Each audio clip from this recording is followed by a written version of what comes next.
Hi అండి, అందరూ ఎలా ఉన్నారు? అందరూ బాగున్నారా? నేనైతే చాలా బాగున్నాను. అనుడీకి మీకు ఘన స్వాగతం. ఈరోజు సొరకాయ కూర ఏ విధంగా తయారు చేసుకోవాలో అదేనండి, పాతకాలం పద్ధతిలో కుండలో అనేది చేస్తున్నాను. ఈ విధంగా మనకు కావాల్సినంత సొరకాయ అయితే ముక్క అయితే కట్ చేసి పెట్టుకోండి. నేను కట్ చేసాను కానీ మొత్తం అనేది సొరకాయ అనేది వేసుకున్నాను. దానిపైన ఉన్న చెక్క అనేది మొత్తం తీసేయండి. ఎండాకాలం వస్తుంది కదా, ఎక్కువగా బీరకాయలు, సొరకాయలు, దోసకాయలు ఎక్కువగా తినండి. అప్పుడే మన దాహం అనేది తీరుతుంది. ఈ విధంగా కట్ చేసుకోండి. ఇదిగో చూడండి, నేను గింజలన్నీ తీసేసాను, ఎందుకంటే కొంచెం ముదిరిపోయింది కాబట్టి. ఈ విధంగా మీరు కత్తిపీటను ఎంతమంది వాడుతున్నారు? కొన్ని కూరగాయలకైతే కత్తిపీట వాడితేనే బాగుంటుంది కదండి. చిన్నగా ఉన్నప్పుడు మన అమ్మ వాళ్ళు ఈ విధంగానే కట్ చేశారు కదా, ఇప్పుడైతే చాకులు వచ్చేసాయిలేండి. ఇలాగా డైరెక్ట్ కుండలో అనేది వేసేసుకోండి. పాతకాలం పద్ధతిలో చేస్తున్నాను. అలాగే తగినంత పసుపు అనేది వేసుకోండి. తర్వాత తగినంత కారం అనేది వేసుకోండి. ఈ విధంగా డైరెక్ట్ అండి, ఇది చాలా సింపుల్ మెథడ్లో ఉంటుంది. ఒకప్పుడు ఈ విధంగా తయారు చేసుకునే వాళ్ళు. అలాగే తగినంత ఉప్పు అనేది వేసుకోండి. ఉప్పు వేసుకున్న తర్వాత కరివేపాకు అనేది పొడవుగా ఉంది కాబట్టి నేను కట్ చేసి ఈ విధంగా వేసుకుంటున్నాను. అలాగే హాఫ్ చెంచా అల్లం వెల్లుల్లి వేసుకొని తగినంత నూనె పోసుకొని ఈ విధంగా చక్కగా కలిపేసుకోండి. నూనె ఎక్కువ పోసుకోవాల్సిన అవసరం లేదు, అలాగే వాటర్ కూడా అవసరం లేదు. ఈ కూరగాయలే కాకుండా బీరకాయ కానీ ఏదైనా కానీ చేసుకోవచ్చు. ఈ విధంగా పాతకాలం పద్ధతిలో ఒక 10 నిమిషాలు అనేది కలిపేసుకొని పక్కకు అనేది పెట్టేసేయండి. ఇదిగో చూడండి, నేను స్టవ్ మీద పెట్టేసుకుంటున్నాను. ఈ విధంగా 10 నిమిషాలు ఆగిన తర్వాత ఇది సిమ్లో కాకుండా, మీడియం ఫ్లేమ్లో కాకుండా తక్కువ లో ఫ్లేమ్లో ఉండేటట్టు వండుకోండి. ఈ కుండ ఒక్కసారి వేడెక్కితే చాలండి, ఎంతో సులువుగా అయిపోతుంది. మన వంట కూడా చకచక అయిపోతుంది. ఇదిగో చూడండి, ఒక 5 నిమిషాల తర్వాత ఈ విధంగా వస్తుంది కదా, దీన్ని అంతటిని ఒకసారి ఈ విధంగా కలిపేసుకోండి.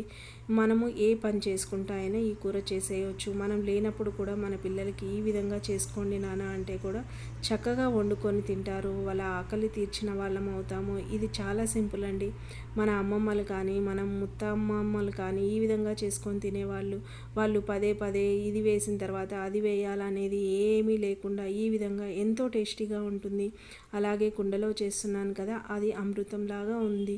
మీరు కూడా ఎప్పుడైనా ట్రై చేస్తే మాత్రం కంపల్సరీగా కామెంట్ అనేది చేయండి. మనం కుండలు ఎంచుకునే రకం కూడా ఉంటుంది, కుండను చూసి ఎంచుకోండి.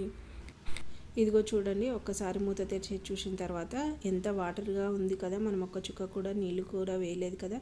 ఇది అనేది ఉడకడానికి దగ్గరగా వచ్చేసిందండి. ఒక 5 నిమిషాల్లో అయితే ఉడికిపోతుంది. వాటర్ అనేది చూడండి ఎంత చక్కగా ఉందో. అలాగే జీలకర్ర, మెంతుల, ధనియాల పొడి ఉంది కదా, అది కొంచెం అనేది వేసేసుకోండి. కొంచెం కొత్తిమీర అనేది వేసి పైన చల్లుకోండి. ఈ విధంగా వేసుకొని కొంచెము మనము పుట్నాల పొడి, పల్లీల పొడి ఉంటుంది కదా, అది ఒక 2 చెంచాలు వేసేయండి. ఈ సొరకాయ కూరలోకి ఎంతో టేస్టీగా ఉంటుంది. అలా వేస్తే మనం రోజు పల్లీలు తినాలంటే కూడా తినలేం కదా, దీంట్లోకి సూపర్ కాంబినేషన్గా ఉంటుంది. ఈ విధంగా చక్కగా ఒకసారి కలిపేసేయండి. అంతేనండి, ఎంతో సింపుల్గా ఉండే మన సొరకాయ కూర అనేది రెడీ అయిపోయింది కదా. ఎంతో గ్రేవీగా, ఎండాకాలం వస్తుంది, వాటర్ లెవెల్స్ ఎక్కువగా ఉన్న కూరగాయలు తినాలి కాబట్టి ఈ విధంగా ట్రై చేయండి. హాట్ బాక్స్ కన్నా హాట్గా ఉంటుందండి కుండలో చేసింది. అలాగే మనము స్టవ్ ఆఫ్ చేసిన తర్వాత కూడా చాలాసేపు వేడిగా ఉంటుంది. నాకు ఉప్పు సరిపోలేదు కాబట్టి కొంచెం అనేది ఉప్పు అనేది వేసుకున్నాను.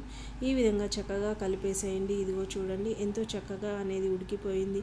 మీరు ఎప్పుడన్నా ట్రై చేయండి, కొంచెము టేస్ట్ అనేది వేరేగా ఉంటుంది. అలాగే మన అమ్మమ్మల్ని, ముత్తమ్మమ్మల్ని గుర్తు చేసుకున్న వాళ్ళం అవుతాం కాబట్టి ఇదిగో చక్కగా మన కూర అనేది రెడీ అయిపోయిందండి. ఈ విధంగా చూడండి, స్టవ్ ఆఫ్ చేసిన తర్వాత ఎంత వేడిగా ఉంది కదా. హాట్ బాక్స్ల కన్నా ఇదే కుండలో చేసుకోవడం అనేది చాలా బాగుంటుంది.